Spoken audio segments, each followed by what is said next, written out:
Hi, Peter Charles here, Folk to Fly Fly Fishing. And today we're going to do the Bondatti Killer from New Brunswick by Frank Bondatti. Now, this particular fly has a two-tone body. And there are ways to tie it very quickly and easily, and there are ways to tie it sort of as a work of art type of thing.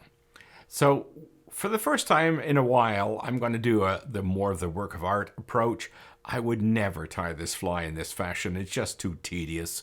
Takes too long, and nothing worse than spending an hour on a fly and losing it on a rock on your first swing. So this isn't going to happen for me normally. But we're going to get into this as if it's a work of art. And we're going to go through some of those techniques. So I'm going to speed up through those processes so you don't have to sit there and watch it for hours. We'll try and keep this video to a reasonable length. Okay, let's look at the materials. Now, normally it requires a size 4 in a salmon single. I'm running out of size 4s, so I'm going to do it on a size 2. But as I say, do it on a size 4. Now, we're going to use 2 threads today. We're going to use this black Vivus 80. We're also going to use white as well. And that's part of the process of trying to keep this thing looking like a work of art. Because if you put floss, one coat of floss over black, it turns muddy, so we can't go there. We're going to do a tag and a rib from this small mylar. The tail is golden pheasant crest. The body is a combination of green and orange fluorescent floss. Now, my fluorescent floss is in the orange is crap, so we're going to do the best we can. We'll struggle with it. The throat is black saddle, and the wing is gray, natural gray squirrel tail. So let's get started, and we're going to start with the white.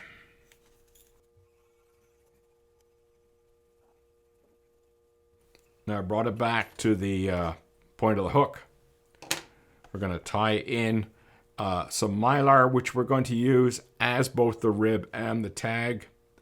And what I do with this technique is to have the tag as long as the space here between the shank and the point of the return. Now, at this point, I could wrap the mylar back and then forward. That produces a very weak mylar that can be torn apart on the first fish. Now, I'm still going to go with the rugged approach, and I'm going to make my tag with one pass, and underneath it's wrapped. This makes for a much stronger tag. Now I'm just going to wind this out of the way. Now, normally I use a rotary vise. You can't when you're doing this. I'm going to have to treat this as a stationary vise, as much as I dislike that. Okay.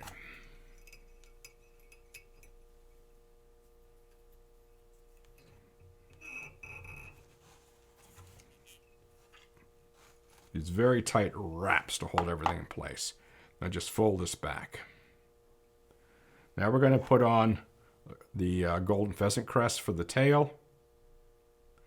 And I usually place the pheasant crest with a couple of loose wraps, position it, and pull it into place to get it into the right position. And if it's twisting around, help it stay put. Now you put that couple of firm wraps to keep it in place. All right, and I'm going to bring my thread back to where the tag starts. Make sure everything stays in place. It's easy for things to start moving around. Now, again, I'm going to leave a long tag for my green.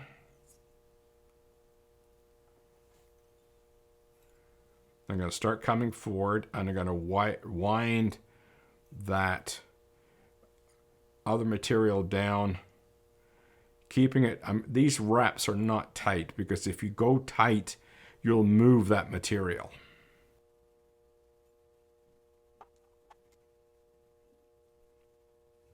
Now we start with the floss. Make sure you don't move the tail. And what I normally do is try, when I'm working with one layer of floss, pull on it, stroke it so it lays flat. And you don't get it fluffing up.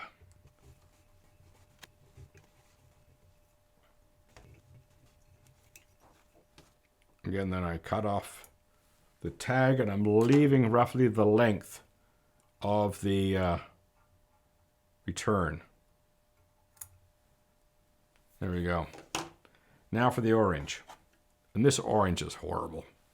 I will lick my fingers here and try and smooth this down. It's 4 strands, but it does ugly stuff. It frays. Take some of the end off here. I really don't like using it. But it's all I've got in the way of a fluorescent orange. So I wind that back to where it starts. The green starts, and I come forward again. Very light wraps, just so that material doesn't swing around. And just take a moment to put it back into place. Now we come forward with the orange. Very tight wraps to wind this off. Keep it underneath.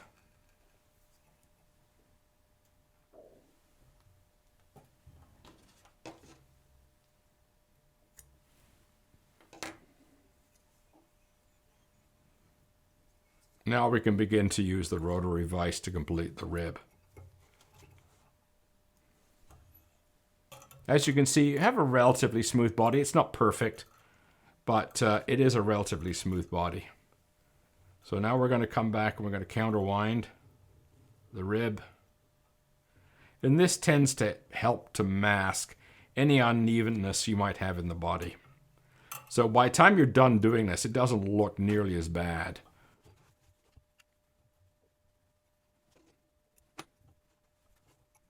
Now I'm going to cast off the white.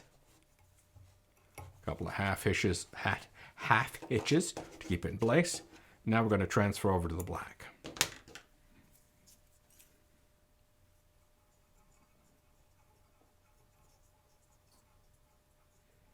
Make sure you've covered that white. Now I'm leaving a little bit more space at the front than I normally would. And the reason for that is flies like this can be riffle hitched if you want. So I'm making a choice here, and I should have mentioned that earlier, that I'm going to set this up for riffle hitching. And it'll end up being a little bit more space in the front than normal. So we make the throat come back to the point of the hook. Make sure it's all snug and in there. There we go, that's good.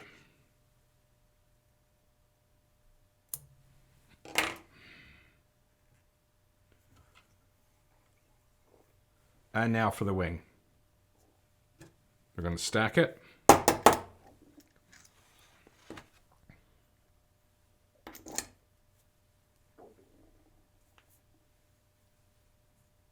And the wing goes back to the end of the hook, right to the end of the gape. Bind that nice and tight because squirrel is slippery.